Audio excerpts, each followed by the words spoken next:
አንድ ሰው ሙሉ ጤነኛ ነው ለማለት ሁሉም የሰውነት ክፍሎች ተገቢውን ስራ መስራት ሲችል ነው። በተለይም ውበትን ከሚጨምሩ የሰውነት ክፍሎች ውስጥ ጥርሳችን አንዱ ነው። ጥርሳችን በአግባቡ ሊደረግለት የሚገባውን ጥንቃቄና እንክብካቤ ማያገኝ ከሆነ ውበትን ከመቀነስ ባለፈ ለተለያዩ በሽታዎች ይዳርገናል። የዶክተር ለምለም ልዩ የጥርስ ሕክምና መስራችና ባለቤት ዶክተር ለምለም መኮንን በጥርስ ጤና አጠባበቅ ላይ ለረጅም ዓመታት ሰርተዋል።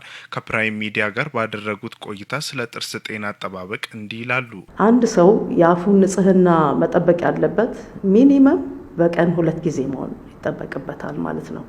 ከቁርስ በኋላና ከእራት በኋላ።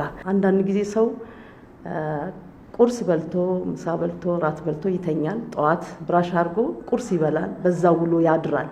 ስለዚህ ይሄ ንጽህና አይደለም፣ ምግቡን ይዞት ውሎ ያድራል ማለት ነው። ይሄ በአፍ ጤና አጠባበቅ ላይ ከፍተኛ ጉዳት ያስከትላል። ስለዚህ አንደኛው ይሄ ነው።